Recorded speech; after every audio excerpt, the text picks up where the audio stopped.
Hello everyone, good morning. So today we would like to present our topic about translation technique based on Molina and Alpier. So in this presentation, we will focus on three techniques which are compensation, established equivalent, and variation. And these techniques are important because they help translators to make translation that are not only correct but also natural and easy to understand. Before we start, let me introduce our member groups.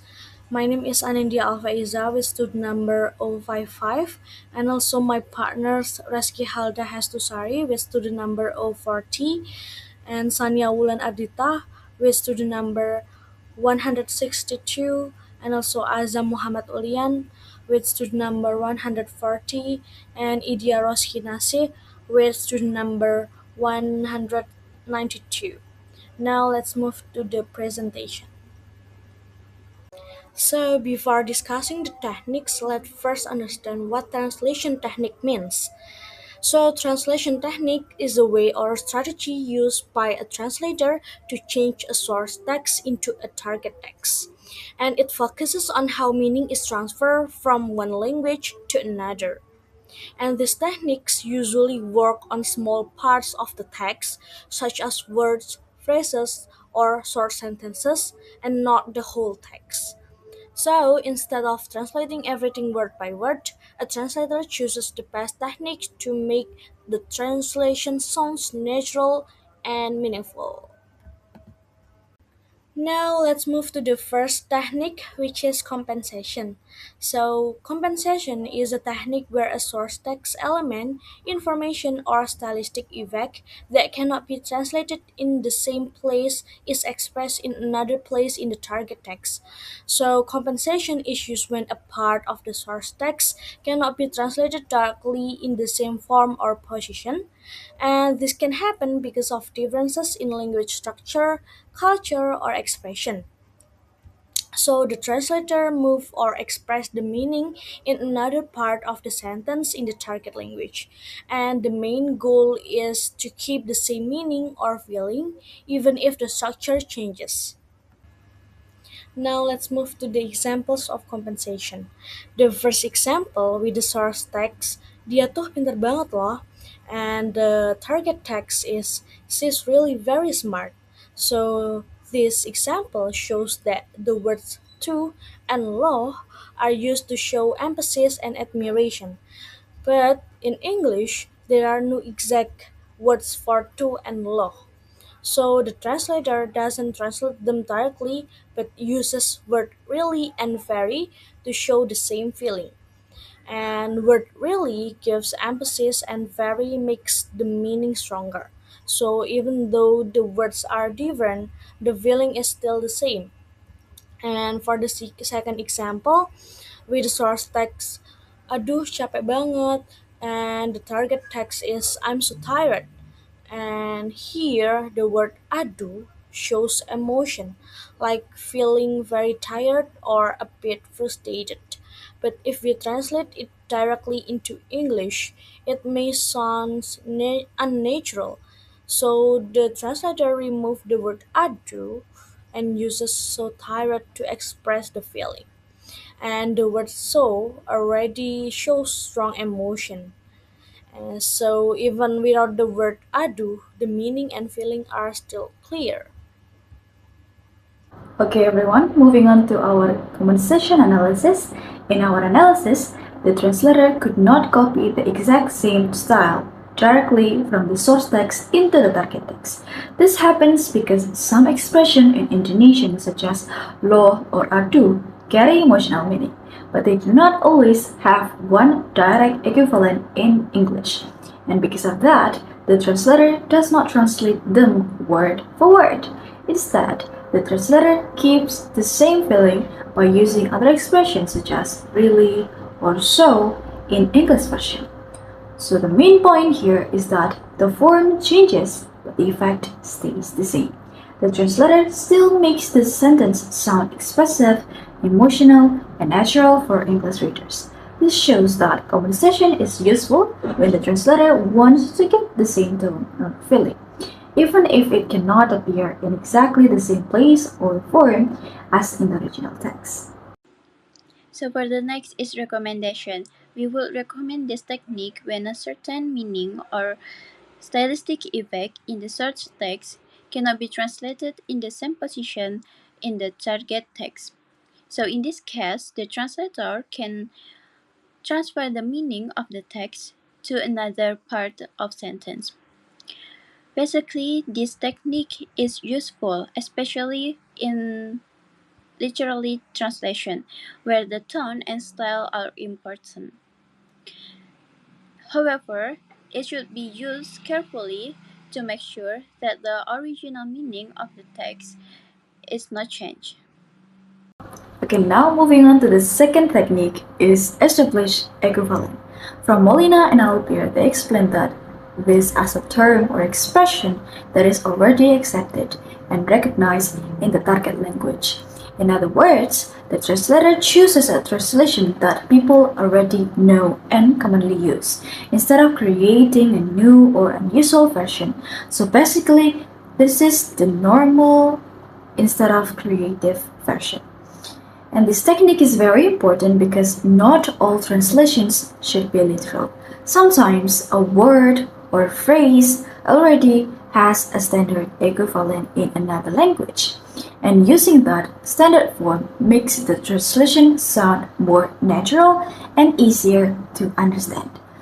Well, establishing equivalent helps the translator produce a translation that follows normal language use, dictionary usage, and official naming convention in the target language.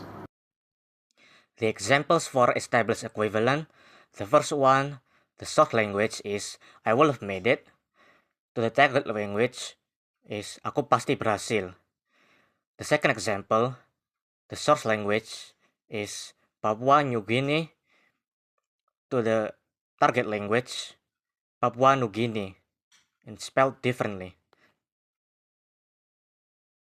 Well, okay, so let's look at the analysis. So, based on the example, so it is means that it uses commonly accepted expressions in the target language, not translated word for word, which is it focuses on natural meaning. So, for example, would have, which means that pasti berhasil in Indonesia. So, it's not a direct form, so uses a familiar equivalent meanings. So another example for that a word or a capital of the country, Papua New Guinea, which is if we talk about Papua New Guinea, its uses of official standardized name like improving naturalness and readability. So it means that shows translations follows the conventional usage, not in literal structures. So for the next is recommendation. This technique is recommended when there is already a commonly accepted translation in the target text. It will help to make the translation more natural and easy to understand by the audience. For example, like translating standard expressions or standard terms. However, the translators still need to consider the context because not all the situations can use the same equivalent. All right, so according to Molina and Albert 2002, the definitions of variations refers to changing linguistic or paralinguistic elements that can affect style, tone, dialect, or social variation in the text.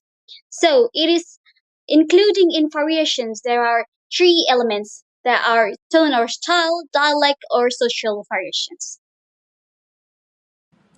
So for the next is variation example. The first example, the search text is be quiet and the target text is diam dong. And for the second example, the search text is do you want to eat something and the target text is kamu mau makan sesuatu nggak? So here we can see that the translator changes the level of formality. The search text is very formal, while the target text becomes informal and more natural by using the words like dong and ga. This shows that variation is used to adjust the tone and style based on the target audience. Instead of translating literally, the translator focuses on making the sentence sound natural in the target language. So, this example proves that the variation helps maintain the communicative effect, especially in informal contexts. For the analysis, variation is used to make the target language sound more natural and more culturally appropriate, so that the readers in different cultures can understand the meaning of the source language better than literal translation. Now moving on to the recommendation of variation.